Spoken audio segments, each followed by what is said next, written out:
Welcome back, friends, again for Chapter 8 of Mad Bear. Connections to the spirit world. It requires offering. It requires a relationship. Fortunately, Mad Bear's menudo was easier to eat than most. All the extra herbs and lemon seemed to help, and with Mad Bear's obvious elation in his role as host and the refreshing evening breeze in the canyon, I managed to politely consume a second bowl. Again, as soon as everyone had been sufficiently fed, Mad Bear made another speech. Again, he spoke about getting back on track and about stopping this drinking in a manner that seemed almost like scolding. That night in the cabin, Mad Bear spoke up in the darkness just as we were all about to fall asleep. You guys might have been wondering how come I got on about this drinking. Well, that was for some ears that were among us in that group, and the others understood and appreciated that. For one or two of them, this is either not going to become any problem at all, or it's going to become a big one. If it comes to be a problem, it's a problem for the tribe, and then a problem for our traditional people. Of course, there's medicine for that. Our kind of medicine. Anyways, these particular people, we need 'em. We really need 'em. No one responded, and soon we could hear him snoring. One of the men from the Indian Center came out early in the morning, and with what he brought added to our supplies, we had a hearty breakfast. Then the old Papago woman arrived with one of her sons. Now, do you remember her? Mad Bear quizzed. This is our landlady here, so we have her to thank for all this hospitality. There may be no jacuzzi out here, but there's a roof over our heads and it's rent-free at that. And we all had to do was rustle up a kennel of menudo. We may just do that again tonight. Masayuki and I looked at each other, and Mad Bear laughed. Well, maybe not tonight, he conceded. Tomorrow night, I guess. 2 nights in a row might be a little much, although these folks here do love my menudo. That would be the night, Mad Bear knew, that Masayuki and I would be back at the motel in town, as previously planned, since I had paperwork and phone calls to catch up with. The old woman had brought her youngest son, probably in his early 20s, out to be our guide. He was to lead us down through the old dirt roads that went along the Mexican border to examine and photograph the ancient pictographs that told of the arrival and the history of these earliest humans. Mad Bear had wanted her to go along, he told us as we made our way through the rough desert roads. With her many years of learning and her long memory, she was the one with expertise sufficient to interpret the images for us. But then, he acknowledged, it would be difficult for her to climb around through the rocks and the cacti. Too much to expect of her at her age. Well, it doesn't make no difference, the son contended. She knows all them rock pictures by heart. It's like a regular photograph right there in her brain. So we would get a good look for ourselves and discuss them when we returned.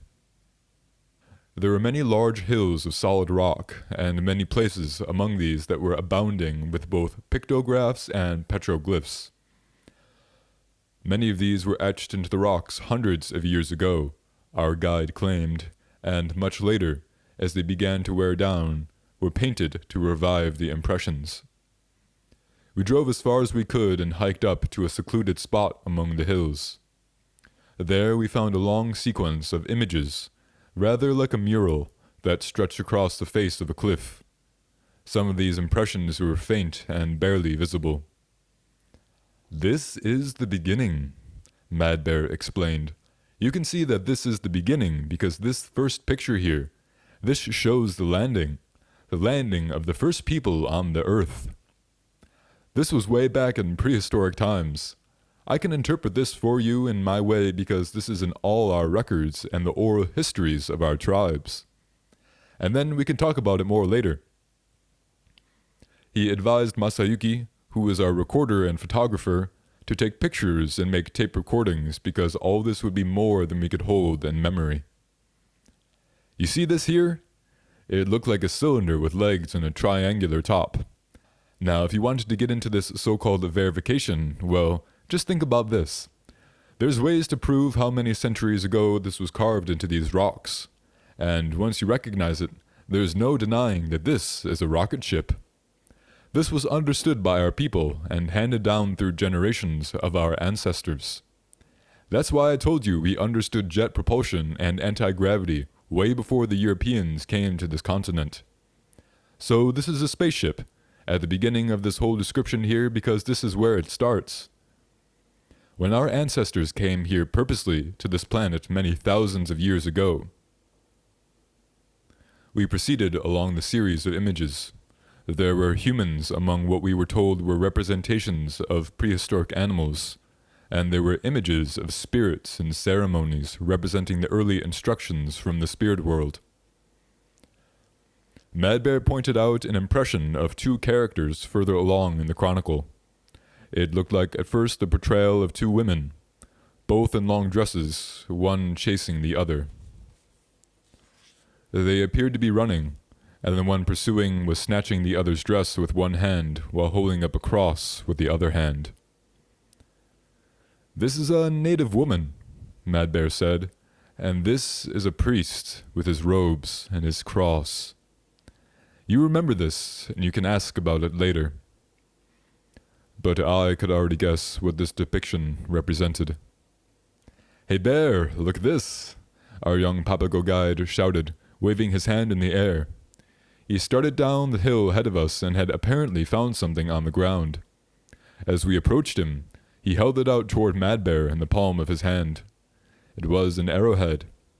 It seemed symbolically significant in the context of these historical images and the visions they had induced. There could have been a hunt or a battle in this very spot, I imagined, or perhaps there was an ancient village where some young warrior sat to carve his arrows. "Do you want it, Bear?" he asked, "or should I keep it?" "You found it," Madbear answered. "There must be a reason." He looked at it proudly and put it in his pocket. "Wait, hold it," Madbear warned. "You can't just claim it like that. You know better than that. You don't just find and take. Either you put it back where you found it, or if you think you're meant to keep it, you make some offering and some acknowledgement." "Bear, I don't have anything on me. Maybe I could come back." "You don't have anything? What do you mean by that? You have your strength and your spirit. If you don't have a material offering, you make a pledge." The young man stared silently into his palm and then held up the arrowhead and gazed long into the sky. Then he put it again in his pocket. "I made a pledge to quit drinking," he reported. "I promised the Great Spirit I'm never going to touch—" "You don't have to tell it out loud like that," Madbear said. "That's for you. You and I can talk about that later, if you like." We walked back toward where we left the car. Madbear looked pensive. "Yeah, you and I, we'll talk about that later," he enjoined our guide. "A thing like that, it becomes a sacred object. When you make a pledge, it becomes a sacred pledge. It's a serious thing. You've got to mean it." The old Papago woman and her son left as soon as we returned to the cabin, saying that if we wanted to talk it would have to wait until breakfast. They promised to come early and to bring supplies for a hearty breakfast, and Madbear offered to start another pot of menudo. "It's for tomorrow. Tomorrow evening," Madbear hastened, looking at Masayuki. "You guys will be back in the town having supper in the coffee shop at the Jacuzzi Motel." "Where do they go when they leave here?" I asked. "Isn't this where they live, or do they have another place?" No, they've got their regular home back there in the residential part of the reservation, back by the San Xavier mission." He chuckled and looked teasingly back in at Masayuki. He didn't think for a minute they'd be nuts enough to spend the whole night out there in this canyon with all these snakes and spiders running around. The cabin had a main room for cooking, eating, sitting, and talking, and here we had placed 3 folding cots. Through a swinging door atop 3 rickety wooden stairs was a small bedroom with a bed. This is where Madbear slept and snored. I lay on my cot with my arms folded behind my head, wondering about that spaceship and about the so-called prehistoric arrival of the humans. Fortunately, as Madbear had said, verification was not our work. There could be no verification, one way or the other, only conjecture. It made no difference anyway, it seemed to me, just how many millennia the humans had been living here. It was a fact that humans had lived on this land for unknown eras of time, and only very recently, through our very recent progress, have we so adulterated our environment that we have placed our continued survival in question. That, I supposed, was what Mad Bear expected to be the native people's message. The director of the Indian Center drove up with our hostess in good time to put together an ample breakfast, and driving up behind them was a middle-aged native couple from Tucson who also brought supplies. Our young Papago guide had not wanted to come back. "Well, I can get him up here," his mother offered. "Whenever you're ready to go snooping around again, he'll come if I tell him." "Too bad," Mad Bear said. "I was going to have a little talk with him. Anyways, we did a pretty good look at lots of rock writings yesterday, and you're the one we wanted to talk with about that." She shrugged her shoulders slightly and managed to look typically indifferent. "I don't know nothing about it," she said, causing Mad Bear to laugh out loud. In fact, she knew she had a vivid mental picture of everything we had seen. She went on shrugging her shoulders, nevertheless, with every description and explanation, as though she had no idea whether she was right or whether it mattered.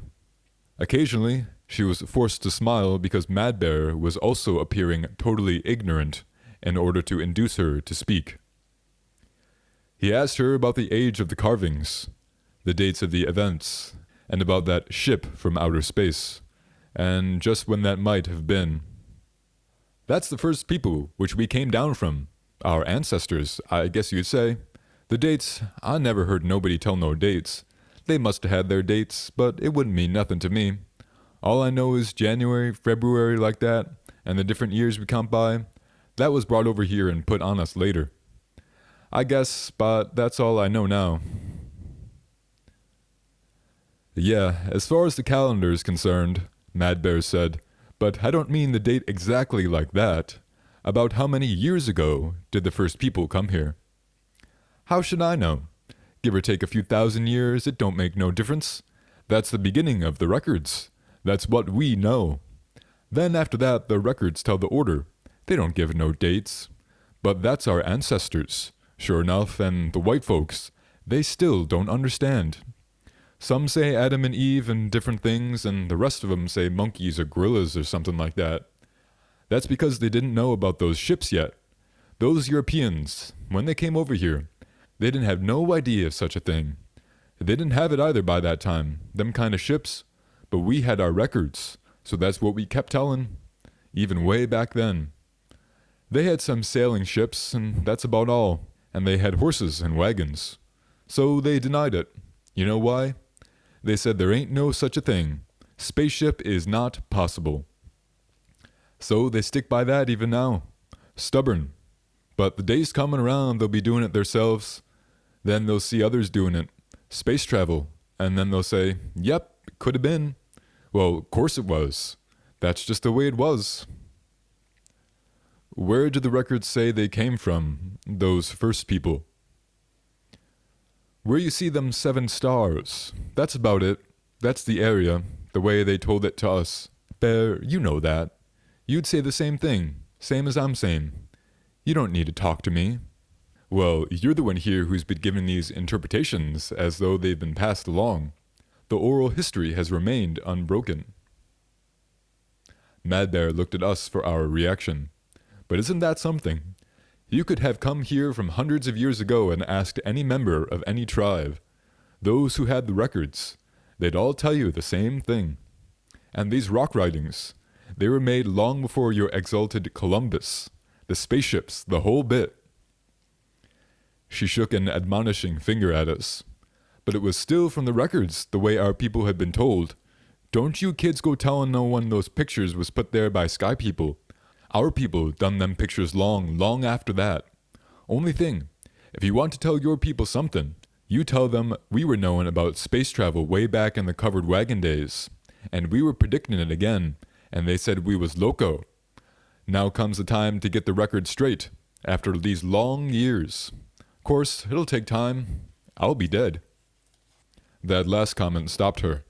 She sat back and fell silent, as though there were no point in going on after that. The rest of the questions and answers would be up to us. Mad Bear only watched her quietly. Then, after a moment, she sat up again and went on. But anyway, Bear, that boy of mine, guess he took these fellers to the right pictures, but now, those 7 stars. You didn't see those, maybe, but you can see those right in the sky most any night, just by looking. That's another thing. There's only 6 you can see, they says. They kept on saying us people might be crazy 'cause you can't see 7. Since my grandma's days, they were going on like that. Some years back, they put them telescopes up there in our mountain. Kit Peak. That's our mountain. My land up there. We never sold that, 'cause we don't sell our sacred mountains. You can ask 'em. They'll tell you it's ours. They says, well, we'll just share the place. We want to put some telescopes. First we says nothing doing, 'cause every time we see how the white folks mess up everything. Cutting down trees, never talking to trees. White folks, they never been taught about that. No natural manners. Killing the 4-legged peoples. Up there on that mountain, they can't do that. They promised, and we keep checking up on it. That's our land, and we come and go as we please, and we don't need no appointments. That's the best place in the world to see the stars. We always knew 7 stars, 7 sisters. And behind that there's a bunch of them. Same group. Stars and planets, where us humans was, still are. Hundreds of years we've been knowing that. Long, long ago we named that mountain Place to Look at Heaven. That's why we finally agreed when these scientists came along. Then their telescopes got developed real good and they learned a lot about that place and our people came from. Well, how did we know them things all along? We were taught them things. You don't even have to look and strain. You could just close your eyes and listen. Anybody could do it. Used to, anyhow. Listen is what our people did. Listen and look. And they could learn all about the stars. And about this earth, too. There's such a thing as them who knows. She looked at me as though to see whether she'd gone too far for a white man. That's right, I said. But then I suppose she was wondering how I would know. I mean, that's what Mad Bear has been telling us. He told you them things yesterday, did he? Well, no, he's talked about it before. You might could have picked up something from those writings. There's the people and the animals, and there's different earth beings. Then there's the sky world and different peoples, and then there's spirits. See, it's all one big house, and it all works together. But now it's closed off mostly, so we can't say much about it. Well, it's all in the records, and it's all come around again. She had been looking at me, and then pointed at Mad Bear. That's what you ought to be putting out to the white folks, Bear. We used to get instructions from the spirit world. We ought to open that up again. Nowadays, with all the digging and cutting and chopping up the earth, seems like the lines get cut. Broke connections to the spirit world. Just when we need it, too. We better get that back. She looked up. The couple from Tucson had come in from outside and stood watching us, as though they'd been waiting. I ain't going yet, she piped. I'm setting up here today and I'm having some old bear's menudo later. We're going back, Masayuki hastened. But I thought Bear and me was supposed to have a little game of chess, said the man from Tucson. That's what I'm hanging up here for. That's right, we were, Mad Bear remembered, slapping his knee. But hold up, come in and listen to Grandmother here for a minute. She's giving us some pretty interesting information, things to think about. No, I ain't, she said. I already done it. Mad Bear wanted her to comment on one particular depiction he pointed out to us, but she did not want to talk about it. But that's clearly a Papago woman running from a priest, he said, and we know why. So why ask me? What isn't clear is whether they actually did that to the woman, or they just tried to or threatened to. She frowned at Mad Bear. You know, Bear. We all know. Everyone knows. It don't need to be repeated. Repeated? Mad Bear questioned. It was carved in stone. Because there's more meaning behind it, she said. It was for others, like a what-you-call warning. It was for the inside meanin', all that writin', the whole thing. It's all put there for teachin's. That was the reason. She got up, excused herself, and turned to busy herself in the kitchen. The rest of us went outside, and Mad Bear removed his traveling chess set and folded board from the back of his Toyota. Masayuki and the young Mohawk carried a small table and some chairs from the cabin. The three of us sat down to watch the game. Mad Bear rubbed his hands together, slapped his forehead, bounced in his chair, and kept up a witty commentary. Masayuki was amused. Mad Bear was far different from any player he had ever seen. I had become used to watching him at his game, and at times I wished I was skilled enough to engage him at it. "Look behind you!" Mad Bear suddenly shouted, pointing over his opponent's shoulder. "Hey, come on, Bear, don't be pulling. No, it's got nothing to do with the game. Somebody's up there. They might be doing something. Doug, can you see them?" He was pointing up to the mountain in the distance beyond the cabin.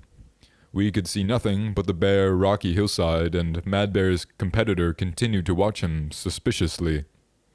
"No, look, there's a jeep, a light brown jeep. It blends in with the side of the mountain. Guess I've got the only good eyes here." We could all make out the jeep once we knew what and where it was, but it was much more difficult, even with Mad Bear's description, to see the two men among the rocks just above it. They were two tiny forms that seemed to be moving. He insisted they had pickaxes and were chopping into the rocks, and by the way he could tell, they were not native. "Probably just rock collecting, Bear," the man said, turning back to the game. "Just a couple of rockhounds from Tucson or something. It's your move." But Mad Bear did not want to let it go. They shouldn't be up there cutting rocks. From now on, these things have to be done in the right way. That's just the way we've been talking about. Besides, this is the reservation. They're supposed to get permission. He went to the man from the Indian Center who had been napping in the bedroom, and the three men stood peering at the mountain with their hands cupped over their eyes. "We ought to drive up there and tell them they're arrested and bring them back here for a talking to," Mad Bear said. They decided to defer their chess game, and they piled into Mad Bear's Toyota Land Cruiser. "These guys better stay here," he told his Mohawk helper. "So you wait here with them. They gotta see only natives, and there's no room for you guys here anyways. In fact, you three better wait in the cabin, in the bedroom, so they don't see you when we bring them back here." Then he added with a chuckle, "We ought to put some paint on, is what we ought to do, and scare these guys right out of their boots." Masayuki and I and Mad Bear's young assistant watched from below. They did arrest these strangers as we saw the two jeeps heading down the mountain. We concealed ourselves in the bedroom. They brought the two strangers into the cabin and sat them down with the old Papago matriarch, and we listened by the door, trying to make out what they were saying. But then we heard laughter and decided it had become a friendly chat. Mad Bear put his head through the door and whispered, "These are okay guys, well-meaning. They just didn't know. They got a shop in Tucson where they polish these rocks and sell some kind of jewelry or something. You guys ought to come out and join us so they'll see we got all kind of different friends up here." But the two men left just as we came out and headed back to Tucson. The chess game was resumed, but Mad Bear had his mind on what had just occurred, and he moved to talk about it, even as he scrutinized the board. "These guys were given permission, as far as the reservation is concerned," he informed us. "She can do that, and they were told something about the right way to go about these things. Anyways, that was interesting timing." He cupped his chin in his hands and stared at the pieces on the board. "Just what we've been talking about. That's the meaning of the carvings on the rock. That's what the old lady meant by instructions. Because it's symbolic of a lot of things. What it referred to really was rape, but it was recorded as a warning. There's more than one kind of rape.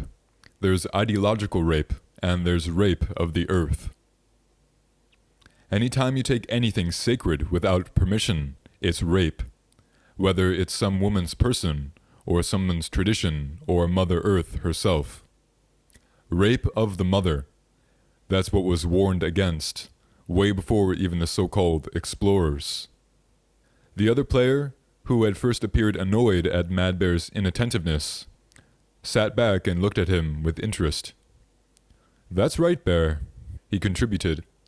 "That's what those guys were doing up there, but I don't think they realized it. White people, they don't know no better." He glanced at me. "Most of 'em, anyways. Unless they've learned better from us." Then he looked at Masayuki. "I don't know about your people. I've never been to your—" "Our people too," Mad Bear interrupted. "Our people aren't exempt. We have our so-called progressives. Look right here in Arizona. How many of our own people are raping the mother? No one has the right to take anything from another person or from the earth, neither for profit nor for pleasure. I don't care who they are. No one has the right to simply take, not a single tree or a bird or even a hunk of rock. Except they get permission, Bear. We're taught to get permission. It needs more than permission to make it right. It requires offering. It requires a relationship. You don't take, but that you give. You don't take from your woman, you give. And you don't take from the mother, you give. And with consent at that. It's a mutual thing. Mutual consent and mutual exchange. Anything other than that is rape." That is the end of the chapter, my friends. Nyawa for listening. See you soon.